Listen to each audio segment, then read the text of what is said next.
Concept of acid base and salt. क्या concept of acid base and salt की बात करें हम लोग, तो देखो एसिड का जो हम लोग 9th-10th में जो हम लोग बेसिक जो हम लोग पढ़ा है, क्या पढ़ा है आप लोगों ने? सबसे पहला कि एसिड का टेस्ट कैसा होता है, सावर टेस्ट होता है ये, ठीक है। टेस्ट क्या होगा इसका? Sour to test. दूसरा, turns blue litmus to red, blue litmus को रेड में कन्वर्ट करता है। दूसरा, अगर कोई बेस मिल सकता है, बेस अगर अवेलेबल हो तो बेस का रिएक्टर क्या करता है? न्यूट्रलाइज हो सकता है, न्यूट्रल सॉल्यूशन होता है, मतलब neutralization with base, neutralizes base, या बेस को क्या कर सकता है? न्यूट्रलाइज कर सकता है। एक और पढ़ा हुआ 10th में आप लोगों ने कि अगर एसिड जो है अगर एक्टिव मेटल के साथ रिएक्ट करता है, acid reacts with active metals, अगर किसी एक्टिव मेटल के साथ अगर एसिड का रिएक्शन होता है तो यह क्या कर सकता है? Active metals to liberate hydrogen gas, H2 gas क्या करेगा यार? लिबरेट करता है। जैसे देख लो, एक्टिव मेटल मान लो जिंक ले लेते हैं हम लोग, प्लस ट्वाइस HCl, यह क्या करेगा? ZnCl2 बनाएगा और हाइड्रोजन गैस रिलीज करेगा। तो क्या हुआ? एक्टिव मेटल के साथ अगर यह रिएक्ट करता है तो क्या करेगा? हाइड्रोजन गैस लिबरेट करेगा। दूसरा कि अगर यह किसी भी कार्बोनेट के साथ अगर एसिड मेरा रिएक्ट करता है तो यह क्या करेगा? कार्बोनेट को डिकम्पोज करेगा और क्या लिबरेट करेगा? Carbon dioxide.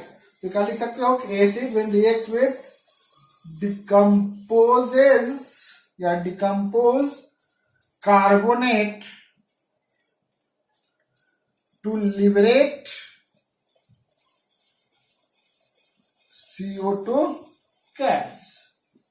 जैसे मान लो अगर हम बात करें कैल्शियम कार्बोनेट का, CaCO3 प्लस HCl, क्या होंगे ये? CaCl2 plus CO2 plus H2O। तो यहां जो CO2 हुआ तो क्या करेगा यार? एसिड जो है इसको डिकम्पोज कर देगा, किसको? कार्बोनेट को, और क्या रिलीज करेगा? कार्बन डाइऑक्साइड रिलीज करेगा। अभी तक जो हम लोगों ने बेसिक जो पढ़ा था पहले एसिड बेस के एसिड के बारे में, वह एसिड था ये, जो 10, 9, 10 में आप लोगों ने पढ़ा होगा। फर्दर अभी हम लोग फिर आगे और डिस्कस करेंगे अभी, ठीक है। एक बार आप लोग को याद दिला दूं क्या क्या पढ़ रखा आप लोगों ने। नेक्स्ट करते हैं बेस की बात। तो बेस में क्या पढ़ा था बच्चे कि इसका टेस्ट कैसा होता है? कड़वा होता है, बीटर टेस्ट होता है। तो लिख सकते हैं बीटर टू टेस्ट, कड़वा टेस्ट होगा। सोप के टेस्ट का होता है ये। एसिड क्या किया था? ब्लू लिटमस को रेड में कन्वर्ट किया था, तो यह क्या करेगा? रेड को ब्लू में कन्वर्ट करेगा। टर्न्स ब्लू,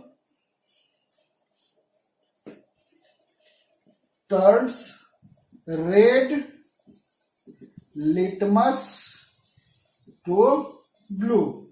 एसिड ब्लू को रेड में करता है, जबकि बेस क्या करता है? रेड को ब्लू में करता है। दूसरा, वहां पर क्या कर रहा था? बेस को न्यूट्रलाइज करेगा, यह क्या करेगा? एसिड को न्यूट्रलाइज करेगा, न्यूट्रलाइजेस एसिड्स। और क्या पढ़ा आप लोगों ने? एसिड का उल्टा मतलब या absorb CO2 to form carbonate.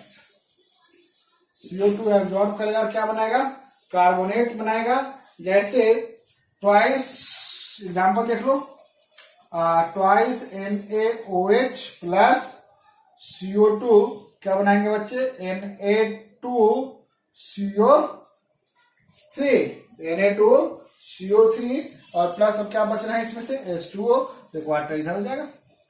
यह क्या करता है, CO2 एब्जॉर्ब करके क्या बना देगा, या कार्बोनेट में कन्वर्ट कर देता है। अभी तक आप लोगों ने जो पढ़ा था 9th में मैक्सिमम इतना ही एसिड और बेस के बारे में पढ़ा था। बट यहां जो हम लोग डिस्कस करेंगे उसमें फर्स्ट हम लोग देखेंगे किसका कंसेप्ट, आर्हेनियस साहब का कंसेप्ट देखेंगे। ठीक है, तो आर्हेनियस कंसेप्ट या थियरी ऑफ एसिड्स हम लोग पढ़ेंगे। पहले क्या पढ़ेंगे, आर्हेनियस थ्योरी ऑफ एसिड्स। देखो आर्हेनियस साहब ने क्या कहा था एसिड के लिए, इन्होंने कहा था कि बड़ा सिंपल सा डेफिनेशन इन्होंने दिया था कि किसी भी सबस्टांस को अगर हम लोग वाटर में डिजोल्व करते हैं, दैट मीन्स कि एक्वस सॉल्यूशन में डालेंगे, तो अगर जो सबस्टांस H+ लिबरेट करेगा उसको एसिड बोलेंगे, जो H+ लिबरेट किया उसको एसिड, और जो OH- लिबरेट किया उसको बेस बोलेंगे। तो सिंपल सा इन्होंने दिया था ये कि एसिड क्या कहा इन्होंने, एसिड के बारे में क्या कहा इन्होंने, लिख लोगे, ध्यान देना, सब इंपॉर्टेंट है, क्वेश्चन यहां से आते हैं, छोटे मोटे क्वेश्चन आते हैं। तो एसिड क्या होगा, in aqueous solution substance release या लिबरेट H+ आयन। वैसे सबस्टांस को क्या कहेंगे हम लोग, एसिड कहेंगे। जैसे HCl है, ठीक है, इसको अगर एक्वस सॉल्यूशन में डाला तो यह क्या करेंगे, H+ रिलीज करेगा और Cl- करेगा। क्योंकि सॉल्यूशन में H+ रिलीज किया इसने, इसलिए क्या कहलाएगा, यह एसिड कहलाएगा। H2SO4 की बात करें, यह भी क्या करेगा, एक्वस सॉल्यूशन में H+ करेगा प्लस HSO4- करेगा। फर्दर HSO4 अगर हम लोग फिर एक्वस सॉल्यूशन में डाला इसको, तो फिर H+ plus SO4 ion release करेंगे। तो यहाँ क्या देख रहे हैं कि एक्वस सॉल्यूशन में जितने भी सबस्टांस है, substance release H+ ion, that's why it is called Arrhenius acid. ठीक है, चलो बेस देख लो। जो सॉल्यूशन में H+ आयन देंगे एसिड कहलाएंगे, और बेस क्या होंगे, substance in aqueous solution, substance release OH- ion. जैसे NaOH, इसको अगर एक्वस सॉल्यूशन में डाला, मतलब पानी में डाला, सो सिंपल, तो Na+ प्लस OH-, यहाँ OH- आयन रिलीज कर रहा है, इसलिए यह क्या कहलाएगा, बेस कहलाएगा। सिमिलर इस तरह MgOH2 हो सकते हैं, CaOH होल ट्वाइस हो सकते हैं, NH4OH हो सकते हैं। यह सब क्या होंगे, हमारे बेस के एग्जाम्पल होंगे। क्यों, जो सब वाटर में डिजोल्व होने पर क्या करेगा, OH- आयंस लिबरेट करेगा, इसलिए क्या कहलाएगा, यह बेस कहलाएगा। ठीक है, तो आर्हेनियस सबका सिंपल इतना ही कंसेप्ट था कि वाटर में या एक्वस सॉल्यूशन में जो सबस्टांस H+ रिलीज करेगा एसिड कहलाएगा, जो OH- रिलीज करेगा बेस कहलाएगा। दैट्स व्हाई सिंपल इतना ही था इनका। लेकिन आपसे सिर्फ इतना नहीं पूछा, इसकी लिमिटेशन वगैरह भी पूछे जाते हैं, तो लिमिटेशन हम लोग देख लेंगे।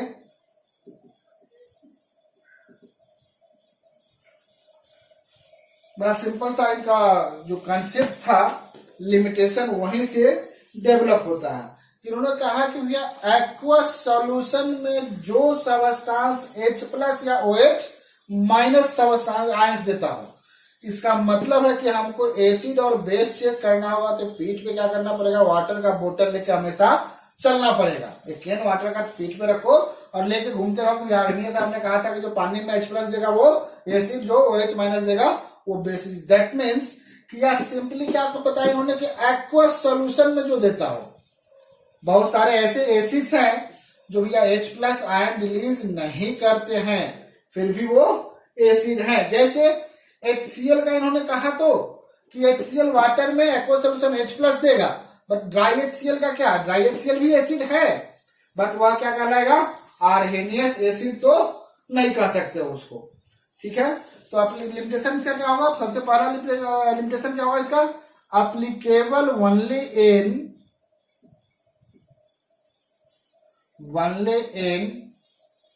Aqueous solution.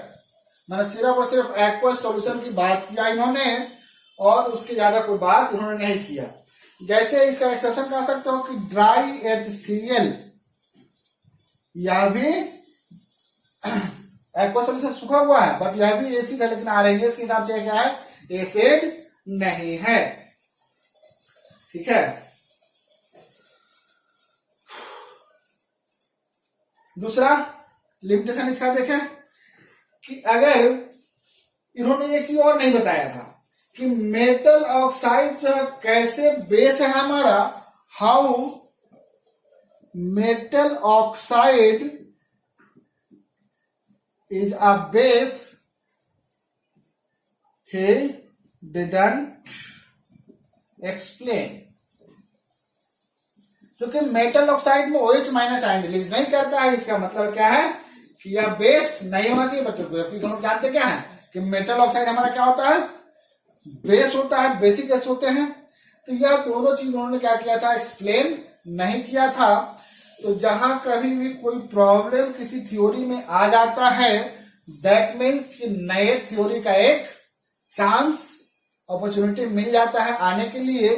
तो ठीक इनका जब लिमिटेशन आया, इन्होंने इसको एक्सप्लेन नहीं कर पाया, तो नेक्स्ट आया किसका, ब्रॉन्स्टेड एंड लॉरी कॉन्सेप्ट आया था। इसके बाद क्या आया था, ब्रॉन्स्टेड लॉरी कॉन्सेप्ट आया था। सिंपल सी बात है यार, अगर सब चीज आर्हेनियस साहब अगर बता देते तो इनको मौका ही नहीं मिलता। ठीक है, तो इनको मौका तभी मिला जब ये फेलियर हो गए। ठीक है, तो ब्रॉन्स्टेड एंड लॉरी साहब का जो कंसेप्ट था उसकी चर्चा करें तो इनके हिसाब से जो एसिड थे, इन्होंने देखा भैया क्या कि आर्हेनियस साहब ने पानी की चर्चा किया था कि पानी में क्या करेगा, वह H+ आयन देगा। इन्होंने कहा कि यह पानी की बात मैं नहीं कर रहा हूं, मैं यह कर रहा हूं कि एसिड के बारे में कि those substance has tendency to liberate H+ ion या donate proton. Substance has tendency to donate या लिबरेट H+ आयन या प्रोटॉन। उसको क्या कहा इन्होंने, एसिड कह दिया। ठीक है, सिंपल कि एसिड क्या होगा, जो H+ आयन या प्रोटॉन डोनेट करेगा, वह इनके हिसाब से क्या हो गया, ब्रॉन्स्टेड साहब के हिसाब से क्या हो गया, वो एसिड कहलाने लगा। और सिंपली फिर इन्होंने कहा बेस के बारे में क्या कि substance has tendency to accept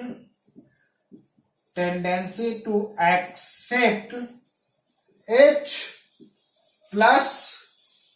ion, accept H+ ion या कह सकते हो इसको प्रोटॉन, जिसकी टेंडेंसी क्या थी, H+ या प्रोटॉन एक्सेप्ट करने की टेंडेंसी थी, उसको इन्होंने क्या कहा, बेस कहा। मतलब बेस क्या होगा, यहाँ पर क्या था, एसिड डोनेट कर रहा था, बेस क्या होगा, H+ आयन या प्रोटॉन एक्सेप्ट करेगा वह क्या कहलाएगा, बेस कहलाएगा। इन्होंने पानी का पंगा ही हटा दिया, पानी का कोई लफड़ा नहीं रखा इन्होंने। तो सबसे पहला जो लिमिटेशन था आर्यनिया साहब का कि एक्वस मीडियम में ही केवल होगा वो इन्होंने क्या कर दिया, उसको रिमेडी कर दिया। अब देखें फर्दर इनका, आप जो है आगे देखते हैं कि एसिड और बेस कैसे हम लोग देखेंगे। जैसे एग्जाम्पल लेते हैं बच्चे, बड़ा सिंपल सा एग्जाम्पल है। HCl प्लस NH3 कह सकते हो, ले लो NH3। अगर रिएक्शन इसका हम लोग देखें तो क्या बनता है रिएक्शन में, NH4 प्लस Cl माइनस। अगर इसको हम लोग आयंस बात करेंगे NH, तो इसको देखेंगे आयंस टूटता है, क्या बनता है NH4 प्लस Cl माइनस, या दो में यह बनता है। तो देखो मैंने कहा कि एसिड वह होगा, मैंने नहीं, जो ब्रॉन्सी साहब ने कहा था कि एसिड वह होगा जो H प्लस आयन डोनेट करता हो। दैट मीन्स कि HCl में से यह H जो है वह डोनेट हुआ होगा NH3 के पास, और क्या बना हुआ होगा, NH4 बना होगा, ठीक है। या H प्लस डोनेट करता होगा, तो H प्लस डोनेट करने के बाद क्या हो गया, यहाँ पर Cl केवल बचा, और NH3 क्या बन गया होगा, एक हाइड्रोजन लेने के बाद एक NH4 प्लस में चला गया होगा। इसका मतलब है कि HCl हमारा क्या हो जाएगा बच्चे, प्रोटॉन डोनर। क्या हो जाएंगे ये, प्रोटॉन डोनर। और NH3 क्या हो जाएगा मेरा, प्रोटॉन या H प्लस एक्सेप्टर हो जाएगा।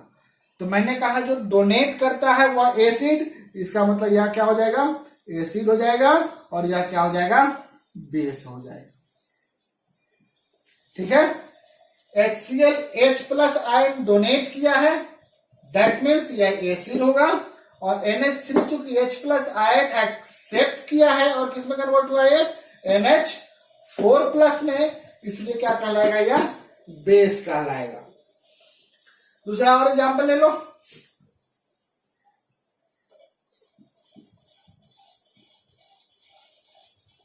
HCl प्लस H2O, पहले भी कराया है मैंने रिएक्शन। ये सिंपल सी बात है कि H प्लस आयन रिलीज करेगा वाटर है, तो वाटर के साथ क्या बनाएगा, या H3O प्लस Cl माइनस। तो यहां पर देखो HCl, यहां से HCl क्या कर रहा है, H प्लस आयन डोनेट कर रहा है, इसलिए यह क्या कहलाएगा, एसिड। चूंकि यह डोनेट कर रहा है और यह चूंकि H प्लस आयन एक्सेप्ट कर रहा है, तो यह क्या कहलाएगा, बेस कहलाएगा।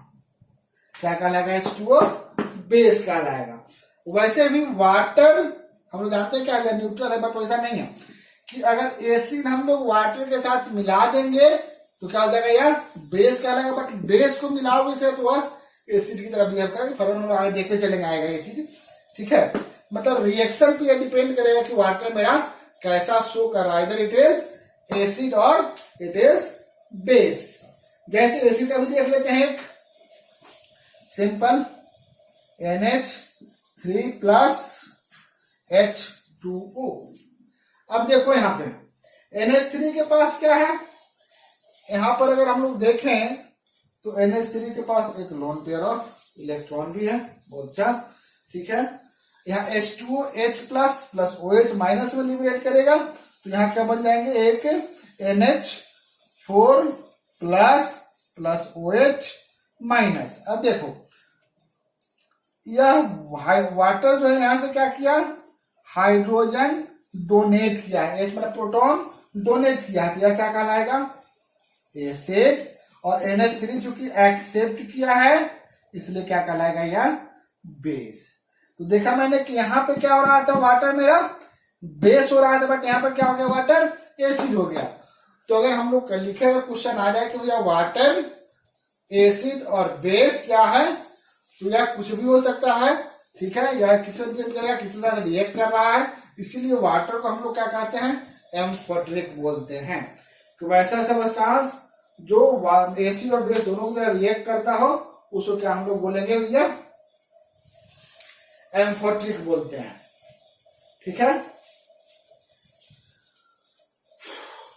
ठीक है, नोट कर लिया। फर्दर आगे बढ़े हम। इसका मतलब है कि जो बेस होंगे, इसका सीधा सा मतलब है ब्रॉन्स्टन लोरी के अकॉर्डिंग, जो बेस होंगे मतलब जो H प्लस आयन एक्सेप्ट करेगा, या प्रोटॉन एक्सेप्ट करने का मतलब है कि इसके पास क्या होंगे, निगेटिव चार्ज स्पीशीज होगा। मतलब बेस क्या हो सकते हैं, या तो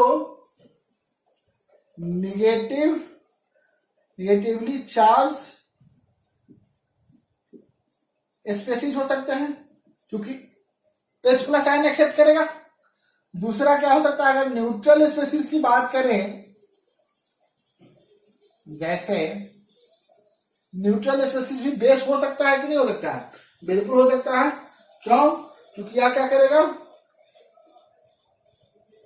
डोनेट, जैसे देख लो NH3, जितने भी निगेटिवली चार्ज हमारे हैं, जैसे Cl minus, OH minus, S2 minus, SO4 minus, SO4 2 minus, HSO4 minus etcetera, ये सब क्या है हमारे निगेटिवली चार्ज स्पीशीज हैं। तो सारे के सारे क्या कहलाएंगे, बेस कहलाएंगे। इसमें NH3 हो गया, ROH हो गया, ROR हो गया, क्योंकि यहाँ पे लोन पेयर ऑफ इलेक्ट्रॉन जो कि टेंडेंसी क्या करेगा इसको देने का, तो यह क्या कहलाएंगे, बेस कहलाएंगे। ठीक है, इसका मतलब है कि एक चीज देखो, मैंने कहा एक वाटर के बारे में किया, एम्फोट्रिक है, ध्यान देना इसको, एम्फोट्रिक की बात करा मैंने कि जो एसिड और एम्फोट्रिक क्या होंगे कि substance behaves as both acid as well as base, जो एसिड और बेस दोनों की तरह बिहेव करता हो। मतलब जैसे देखो HCO3 माइनस, HCO3 माइनस, अगर एक H प्लस आयन एक्सेप्ट करता है तो क्या बनाएगा यह H2CO3। तो यह क्या कर रहा है, टेंडेंसी इसी क्या है, H प्लस आयन एक्सेप्ट करने का, यह क्या हो जाएगा, बेस हो जाएगा। मैंने बोला अभी ब्रॉन्सन लोरी साहब ने क्या बताया था कि जो H प्लस आयन एक्सेप्ट करने की टेंडेंसी होगी वह क्या कहलाएगा, बेस कहलाएगा। तो यह क्या है, H प्लस आयन एक्सेप्ट कर सकता है, या HCO3 माइनस, या क्या करेगा, अगर H प्लस आयन रिलीज करता है तो CO3 2 माइनस कार्बोनेट आयन बनाता है, तो यहाँ पर क्या कहलाएगा, यह एसिड की तरह बिहेव कराएगा, इसलिए यह क्या होंगे, एम्फोट्रिक कहलाएंगे। वाटर के बारे में बताया और यह एक बेस के बारे में बताया। सिमिलरली इसी तरह देखो, अगर हम लोग देखें तो H2SO4 और HSO4 की बात करते हैं हम लोग, HSO4 माइनस, अगर एक H प्लस आयन एक्सेप्ट किया तो H2SO4 बनाया, और HSO4 माइनस अगर एक H प्लस आयन रिलीज किया तो SO4 2 माइनस कराया। तो H प्लस आयन एक्सेप्ट कर रहा है यहाँ पे, ठीक है, तो यह क्या कहलाएगा, बेस, और यहाँ पे क्या कहलाएगा, यह दे रहा है, इसका मतलब यह क्या कहलाएगा, एसिड कहलाएगा। तो यह भी क्या होंगे, एम्फोट्रिक का एग्जाम्पल होगा। कार्बोनेट देख लिया आपने, वाटर का देख लिया आपने क्या, H2O, अगर H प्लस आयन रिलीज करेगा तो OH माइनस में चला जाएगा, अगर H2O एक H प्लस आयन एक्सेप्ट करता है तो H3O प्लस, तो यह भी क्या कहलाएगा, एम्फोट्रिक कहलाएगा। तो that substance which acts as acid as well as base, acid और बेस दोनों की तरह अगर बिहेव करेगा तो उसको क्या कहेंगे हम लोग, एम्फोट्रिक कंपाउंड बोलेंगे।